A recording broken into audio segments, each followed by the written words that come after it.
మంగళవర్ణిని వైష్ణవి భార్గవి మంత్రస్వరూపిణి మంత్రమయే సురగణ పూజిత శీఘ్రఫలప్రద జ్ఞాన వికాసిని శాస్త్రనుతే భవభయహారిణి పాప విమోచని సాధు జనాశ్రిత పాదయుతే జయ జయ హే మధుసూదన కామిని ధైర్యలక్ష్మి సదా పాలయ మాం ధైర్యలక్ష్మి సదా పాలయ మాం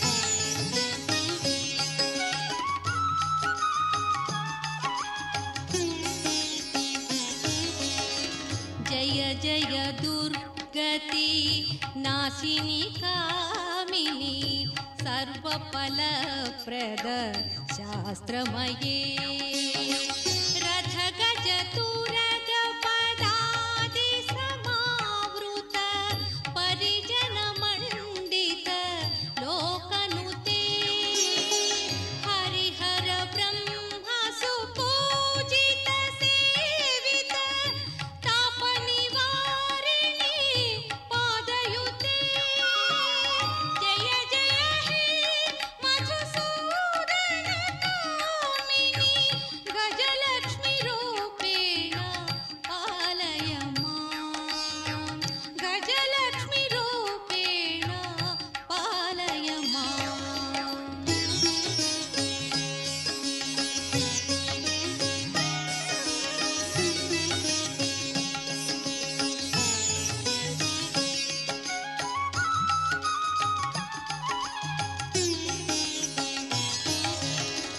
आई खगवाहिनी मोहिनी चक्रणी रागविवर्धिनी ज्ञानमये गुणगणवारिधि लोकहितैषिणी स्वरसप्तभूषित गाननुते सकल सुरासुर देव मुनीश्वर मानव वंदित पादयुते जय जय हे मधुसूदन कामिनी संतान लक्ष्मी तु पालय मां संतान लक्ष्मी तु पालय मां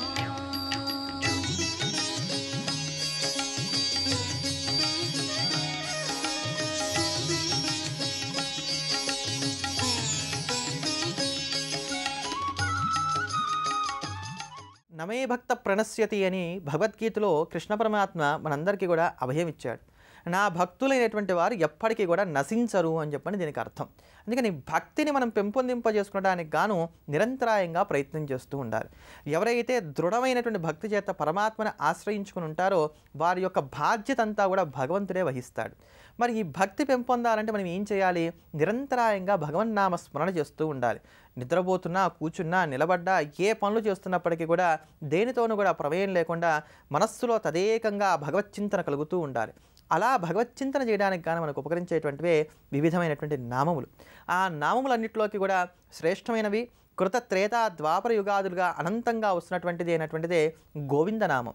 భూమిని ఉద్ధరించినటువంటి వరాహస్వరూపమైనటువంటి స్వామివారు ఎవరైతే ఉన్నారో వారిని దేవతలందరూ కూడా గోవిందనామంతో స్తోత్రం చేశారు.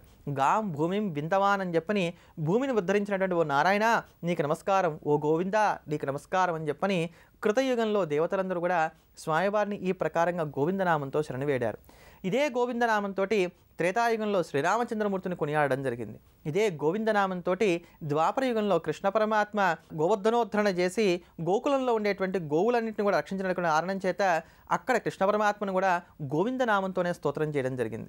కలియుగంలో మహర్షులందరూ కూడా తిరుమలగిరికి వస్తున్నప్పుడు స్వామివారిని దర్శనం చేసుకోవడానికి గాను గోవిందనామంతోనే ఉచ్చారణ చేస్తూ వచ్చారు. కనుక ఎవరైతే నిరంతరాయంగా గోవిందనామ గోవిందనామాన్ని జపం చేస్తారో వారందరికీ కూడా భక్తి దృఢమవుతుంది, శ్రీనివాసుడి యొక్క అనుగ్రహం కలుగుతుంది. అంతటి భవ్యమైనటువంటి ఆ గోవిందనామాలను శ్రవణం చేద్దాం, ధన్యులమవుదాం. బలరామానుజ గోవింద బౌద్ధ కల్కి గోవింద వేణుగణలోల గోవింద వెంకటరమణ గోవింద గోవింద హరి గోవింద వెంకటరమణ గోవింద గోవింద హరి గోవింద వెంకటరమణ గోవింద.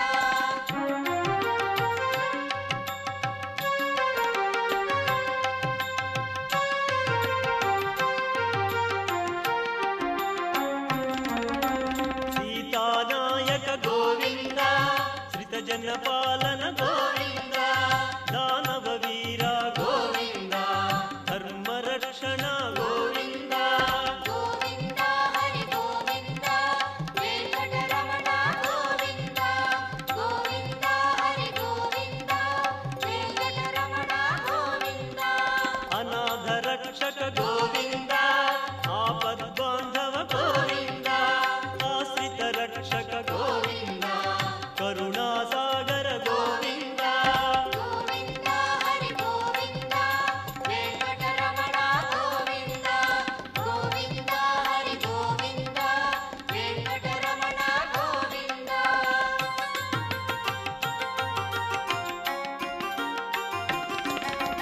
కమలదళాక్ష గోవింద కామిత ఫలద గోవింద పాప వినాశక గోవింద పాహి మురారి గోవింద గోవింద హరి గోవింద వెంకటరమణ గోవింద గోవింద హరి గోవింద వెంకటరమణ గోవింద.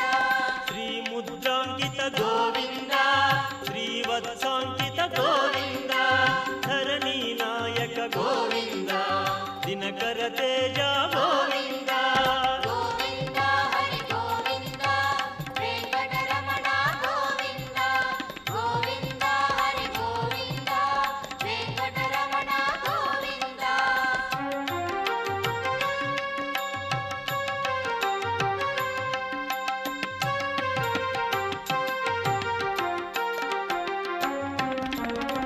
పద్మావతి ప్రియ గోవింద ప్రసన్నమూర్తి గోవింద అభయహస్త గోవింద మత్స్యావతార గోవింద గోవింద హరి గోవింద వెంకటరమణ గోవింద గోవింద హరి గోవింద వెంకటరమణ గోవింద. శంకు చక్రధర గోవింద చాంగ గదాధర గోవింద విరాజతీర్థ గోవింద విరోధి మర్దన గోవింద గోవింద హరి గోవింద వెంకటరమణ గోవింద గోవింద హరి గోవింద వెంకటరమణ గోవింద.